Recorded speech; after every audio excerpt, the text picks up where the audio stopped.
Good morning friends, this is MD Waseem. Welcome to my channel Waseem Academy. Friends, आज हम लोग इस वीडियो में देखेंगे इसमें नकरा से रिलेटेड कुछ इंपॉर्टेंट पॉइंट्स।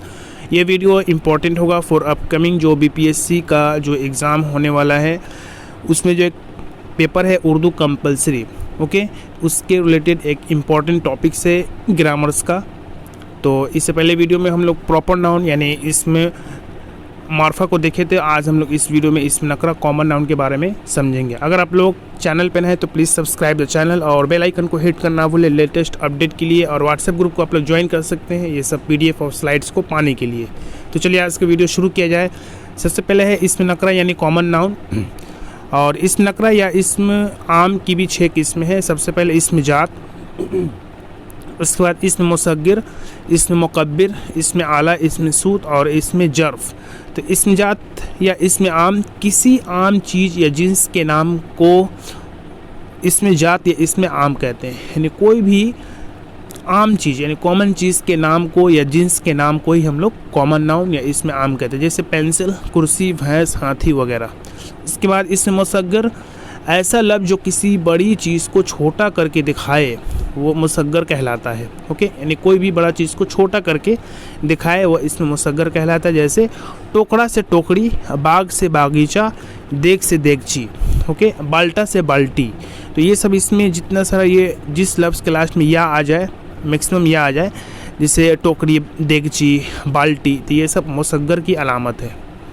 नंबर 3 इसमें मुकब्बिर, ऐसा लफ्ज़ जो किसी छोटी चीज़ को बड़ा करके दिखाए इसे मुकब्बर कहते हैं। यानी कोई भी छोटा चीज़ है इसको बड़ा करके एक्सपेंड करके दिखाए तो उसे मुकब्बर कहते हैं। जैसे टोकरी से टोकरा, खटोला से खाट, देगची से देग और तख्ती से तख्ता।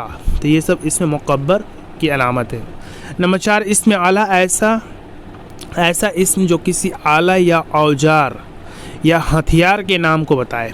ओके, सिंपल कोई भी इंस्ट्रूमेंट समझ में आए, जिस कोई भी आला हो, कोई भी औजार या कोई भी हथियार हो, कोई भी इंस्ट्रूमेंट का नाम बताए तो उसके कहते हैं इसमें आला। जैसे छतरी, तलवार, हथौड़ी, थर्मामीटर, बसोला, ये सब क्या है, इसमें आला की मिसाल है।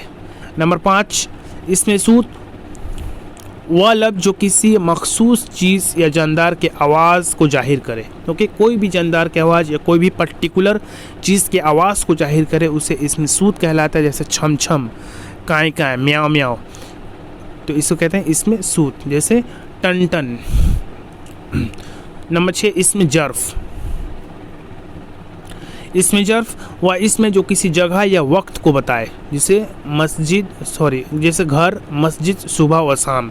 तो इसमें जर्फ उसको कहते हैं कोई भी प्लेस को, कोई भी जगह के नाम को बताए या वक्त को बताए तो उसको कहते हैं इसमें जर्फ। इसकी फिर 2 किस्में, इस जर्फ जमा और जर्फ मका। जर्फ जमा यानी टाइमिंग के बारे में बताए और जर्फ मका यानी स्पेस यानी मकाम या डेस्टिनेशंस के बारे में बताए।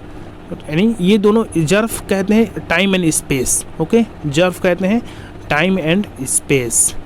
तो जर्फ जमा जो कि टाइमिंग को बताएगा, जर्फ मका जो स्पेस यानी जगह या प्लेस या डेस्टिनेशंस को बताएगा। तो नंबर 1 है इसमें जर्फ जमा व इसम जो किसी वक्त या ज़माने को बताए, जैसे शुभ, शाम, हफ्ता, महीना, साल वगैरह। और जर्फ मका व इसमें जो किसी जगह को बताए, जैसे कुतुब खाना, मैं खाना, ईदगाह, शादी हॉल, ये सब, ये जर्फ मका की मिसाल है। इसके बाद एक और पार्ट है इसमें मस्तक। इसको, इस वीडियो को हम लोग या इस टॉपिक को हम नेक्स्ट वीडियो में हम लोग रिकॉर्ड किया जाएगा। तो चलिए आज की वीडियो में बस इतना ही, मिलते हैं नेक्स्ट वीडियो में। अगर किसी भी किस्म का दिक्कत हो, परेशानी हो तो आप लोग कमेंट बॉक्स में कमेंट कर सकते हैं और नोट्स को अगर चाहिए तो व्हाट्सएप ग्रुप को ज्वाइन कर सकते हैं। तो आज की वीडियो में बस इतना ही, मिलते हैं नेक्स्ट वीडियो में। Thank you friends, thanks.